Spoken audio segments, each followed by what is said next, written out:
ഏതു വിധേനയും നമ്മുടെ രാജ്യവുമായി ഒരു യുദ്ധമുണ്ടാക്കാൻ പാടുപെടുകയാണ് പാകിസ്ഥാൻ എന്ന് പറയുന്ന രാജ്യം. നമുക്കറിയാം, പാകിസ്ഥാനിലേക്ക് ഇപ്പോൾ വെള്ളം ഒഴുകുന്നില്ല. പാകിസ്ഥാനിലേക്കുള്ള വെള്ളം ഇന്ത്യ നിർത്തിയിരിക്കുന്നു. എന്താണ് കാരണം? പഹൽഗാം ഭീകരാക്രമണമാണ് അതിന്റെ പ്രധാനപ്പെട്ട കാരണം. പാകിസ്ഥാനിലേക്ക് ഒഴുകുന്ന ആ സിന്ധു നദീജല കരാർ ഇന്ത്യ മരവിപ്പിച്ചിരിക്കുന്നു. പാകിസ്ഥാൻ ഇതൊരു യുദ്ധ പ്രഖ്യാപനമായി കണക്കാക്കുന്നു എന്ന് പറയുന്നു. ഇപ്പോഴിതാ 25 കോടി ജനങ്ങൾ ഇവിടെ വെള്ളം കിട്ടാതെ അലയുകയാണെന്ന് പറഞ്ഞ പാകിസ്ഥാൻ ഏത് നിമിഷവും ഇന്ത്യയുമായി ഒരു യുദ്ധം നടക്കും എന്ന് പ്രഖ്യാപിച്ചിരിക്കുകയാണ്. അതിന്റെ അലയൊലികൾ ഇപ്പോൾ അതിർത്തിയിലും ദൃശ്യമാണ്. എന്താണ് ഇപ്പോൾ അതിർത്തിയിൽ സംഭവിക്കുന്നത്? നിയന്ത്രണ രേഖയിൽ വെടിനിർത്തൽ ലംഘനം ഉണ്ടായിരിക്കുകയാണ്. നമുക്കറിയാം, ഓപ്പറേഷൻ സിന്ദൂർ നടന്ന ശേഷം പാകിസ്ഥാൻ ബാക്ക്ഡോർ വഴി ഇന്ത്യയുടെ കാല് കരഞ്ഞു പിടിക്കുകയായിരുന്നു. കരഞ്ഞു പിടിച്ച ശേഷം ഞങ്ങൾ ഇതാ വെടിനിർത്തൽ ലംഘനം ഉണ്ടാകണം, ഇല്ലെങ്കിൽ ഞങ്ങൾ വലിയ രീതിയിൽ പ്രതിസന്ധിയിലാകുമെന്ന് പാകിസ്ഥാൻ പറയുന്നു. ഇന്ത്യ വെടിനിർത്തൽ കൊണ്ടുവരുന്നു. പക്ഷേ ഇതൊരു അവസാനമല്ല എന്ന് ഇന്ത്യ പറയുന്നു.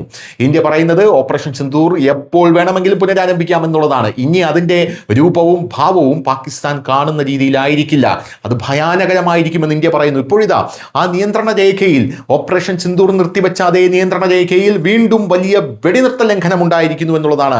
പാകിസ്ഥാന്റെ നീചമായ പ്രവൃത്തിയാണ് അവിടെ ഉണ്ടായിരിക്കുന്നത്. ഇന്ത്യൻ സൈന്യം ജാഗ്രതയിലാണ് എന്നുള്ള റിപ്പോർട്ടുകളാണ് നമുക്ക് ലഭിക്കുന്നത്.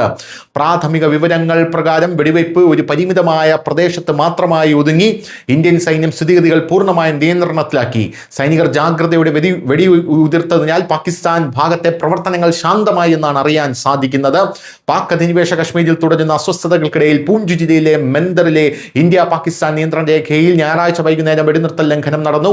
ബാലാക്കോട്ട് മേഖലയിലെ തർക്കുണ്ടിക്ക് സമീപം ഇന്ത്യൻ ഫോർവേഡ് പോസ്റ്റുകൾ ലക്ഷ്യമിട്ട് പാകിസ്ഥാൻ സൈന്യം വെടിവെപ്പ് നടത്തി. ഇന്ത്യൻ സൈന്യത്തിന്റെ ശക്തമായ മറുപടിയാണ് വെടിനിർത്തലിലേക്ക് നയിച്ചത്. സൈന്യം ഇപ്പോൾ ജാഗ്രതയിലാണെന്നുള്ള റിപ്പോർട്ടുകൾ വരുന്നു. News desk Malayalam.